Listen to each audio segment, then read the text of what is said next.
উপরে পাইবে। সবাই আসো, সবাই আসো লাইভে, তারপর কিছু কথা বলবো। প্রকৃতি পরিবেশ, এখানে বসে আছি একা একা।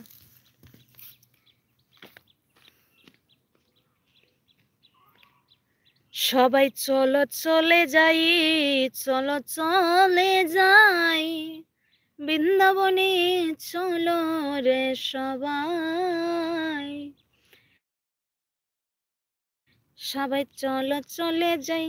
সবাই লাইভে এড হও, তারপর কথা বলছি। এখন আমি কিছু গান করে নেই। চলো চলে যাই বৃন্দাবনে, চলো রে সবাই, हो देखो श्रीमती राधिकार शोने, श्रीमती राधिकार शोने होली केलेছে কানাই, চলো চলে যাই বৃন্দাবনে, চলো রে সবাই। রাধে রাধে।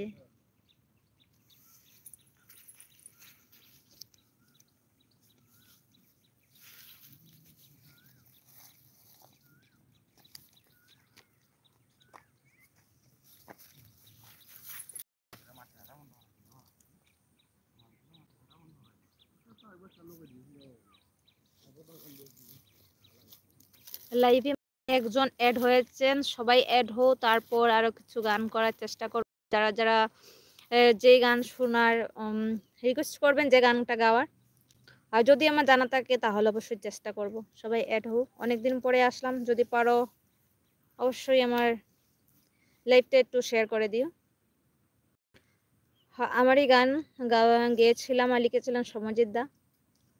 হই আমি কেমনে তাকে শ্বশুর বাড়ি নন্দের জ্বালা লইয়া, হই আমি কেমনে তাকে শ্বশুর বাড়ি নন্দের জ্বালা লইয়া, ওই এগো দিনে রাতে কায়জা করে আমারে দেখিয়া, দিনে রাতে কায়জা করে আমারে দেখিয়া, হই আমি কেমনে তাকে শ্বশুর বাড়ি নন্দের জ্বালা লইয়া, জামার হাদা বুঝা তখন যে বসিয়া, জামাই আমার হাদা বুদা তখন যে বসিয়া, হয়ে গো কাল নদী জ্বালায় আমার মাছের কাঁটা হইয়া, কাল নদী জ্বালায় আমায় মাছের কাঁটা হইয়া, ওই আমি কেমনে তাকি শ্বশুর বাড়ি নন্দের জ্বালা লইয়া, আমি কেমনে তাকি শ্বশুর বাড়ি নন্দের জ্বালা লইয়া।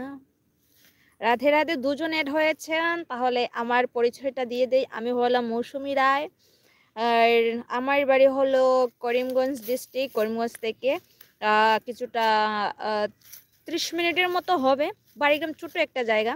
9 জন এড হয়েছে, ছোট্ট একটা জায়গাতে থাকি। মা বাবা, দুটা ভাই আছে, ঠাকুমা আছেন, আর আমি একাই আছি। অনেক সুখের পরিবার, ছোট্ট একটি পরিবার, অনেক সুখের পরিবার। সবাইকে নিয়ে ভালো আছি, হ্যাপি আছি। আর গ্রাজুয়েশন কমপ্লিট হয়েছে কোয়ালিফিকেশনের দিকে গেলে।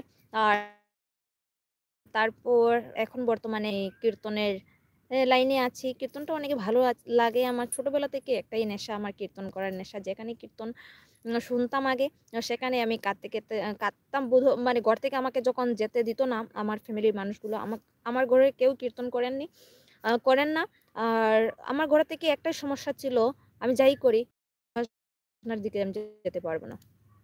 তারপর যেখানে অধিবাস হতো, সবাই তো জানো হয়তো, ফেসবুকে যারা যারা মানে আমার গান প্রতিনিয়ত দেখো, মৌসুমী রায় আর ফেসবুকে, তারা বলতে পারো শুধু যে আমার অনেককে ধামাইল গান দেখেছো, আশা করছি দেখা হয়েছে।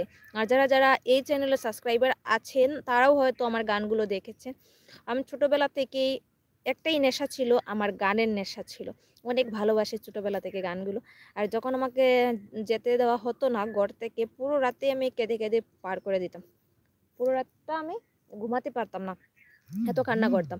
তারপর মারা বুঝতে পারলেন যে ওকে গানের দিকেই দিতে হবে। আর আমাদের গ্রামে আরও মানুষ আছেন, ছোট বলছিলাম গ্রাম যেহেতু, তো গ্রামে তো আরও মানুষ আছেন।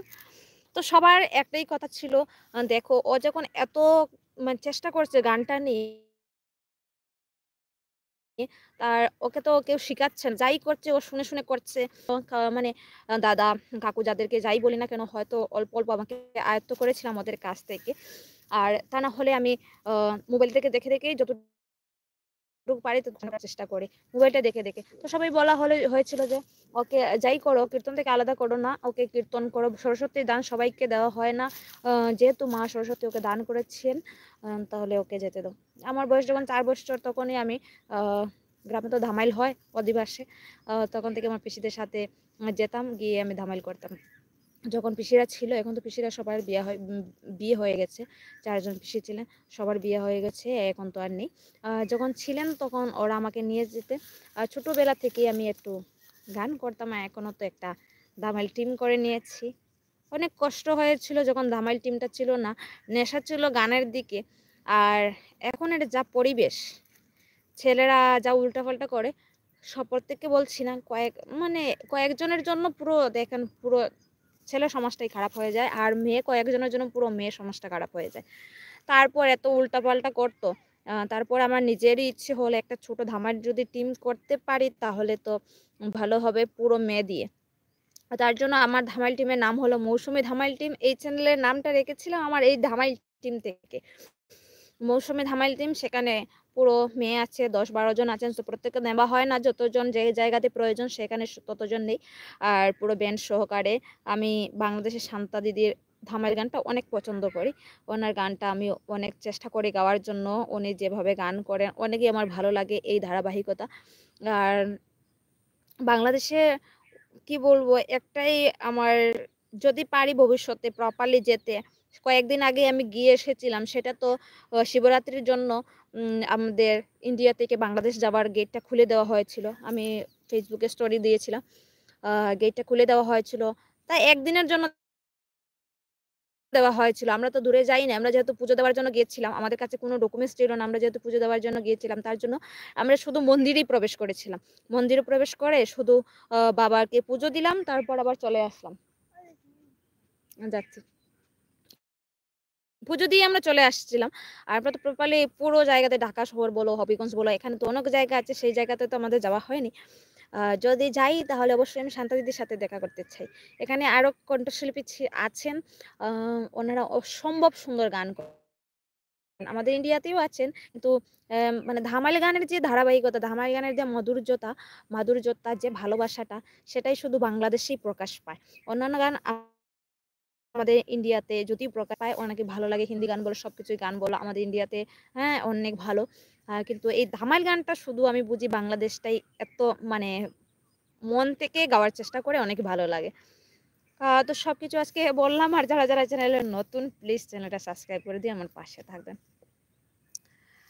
আর সবাই কেমন আছো? সবাই অ্যাড হচ্ছেন আবার চলে যাচ্ছেন, অ্যাড হচ্ছেন সবাই চলে যাচ্ছে। যদি পারেন লাইভটা একটু শেয়ার করে দেবেন, যদি পারেন, একান্ত যদি পারেন সবাই লাইভটা একটু শেয়ার করে দেবেন। আশা করছি সবাই কথাটা রাখবেন। আর এখানে দেখো বনের মধ্যে এত সুন্দর সুন্দর ফুল আছে। এই ফুলের নামটা কি যদি জানো তাহলে বলবে। এই ফুলের নামটা কি বলতে পারো? দেখো,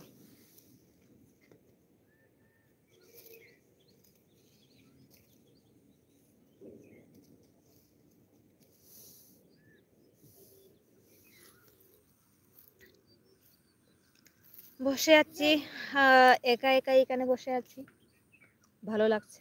প্রকৃতির সাথে থাকলে প্রকৃতির একটা ভালোবাসা অন্তরে লেগে যায়। এখানে 1 ঘন্টা হয়ে গেছে বসে আছি। প্রথমে গিয়েছিলাম আমার মৌসুমী ব্লগ 296 যে চ্যানেলটা আছে ইউটিউবে, অনেক দিন থেকে আমি সেই চ্যানেলে কোনো ভিডিও ছাড়ছি না, কিছুই ছাড়ছি না, রিচটা ডাউন হয়ে গেছে। দাঁড়া, তার জন্য তো ভাবলাম একটু ভিডিও করে একটু লাইভে যাই, হয়তো যদি সবাই একটু ভালোবাসা দেয় তাহলে হয়ে যাবে। তো যারা যারা এই চ্যানেলে দেখছো প্লিজ এই চ্যানেলটা গিয়ে মৌসুমী ব্লগ 296-এ গিয়ে একটু সাবস্ক্রাইব করে দিয়ে আমার পাশে থাকবে। আর এখানে আসলাম তো সবার সাথে কথা বলছি। যেহেতু আমি বাংলাতে কথা বলছি, রাধে রাধে বলছি, তো সবাই একটু রাধে রাধে বললে আমি কমেন্টে বলবো কে কি দিয়েছে, কে কি না দিয়েছে। আমি সবাইকে বলছি রাধে রাধে। যদি এই আই লাভ ইউ টাই লাভ ইউ কিছু বলতে পারবো না, যদি সবাই রাধে রাধে বলো তাহলে অবশ্যই আমি বলবো রাধে রাধে। হরে কৃষ্ণ, জয় নিতাই, জয় গৌর। বন্ধুদের জন্য এই ফুলটা ভালোবাসা দিলাম সবাইকে। আমি একটু পরে এই লাইভটা কেটে দেব। জয়েন হচ্ছেন আবার সবাই চলে যাচ্ছেন। হাসলেন কেন দাদা আমি বলতে পারবো না, কিন্তু যেটা সত্যি কথা সেটাই বললাম। থ্যাংক ইউ লাইভ লাভ দিয়েছেন, থ্যাংক ইউ, অসংখ্য ধন্যবাদ, অসংখ্য ধন্যবাদ সবাইকে। জানি না কতজন লাইভে অ্যাড হচ্ছেন, দেখাচ্ছে একজন। যখন লাইভটা কেটে দিই তখন দেখা যায় অনেকজন লাইভে অ্যাড আছেন। তো সবাই রাধে রাধে বললেন রাধারানীর নামে। যদি রাধারানীর কৃপা হয় তাহলে আমার শ্রীকৃষ্ণকে, আমার শ্যাম সুন্দরকে পাওয়া যাবে। হ্যাঁ, তো আমাকে ডাকা হচ্ছে যাওয়ার জন্য। চলো একটু তোমাদেরকে ভিউটা দেখিয়ে দিই। এই দেখো অনেক সুন্দর জায়গাটা।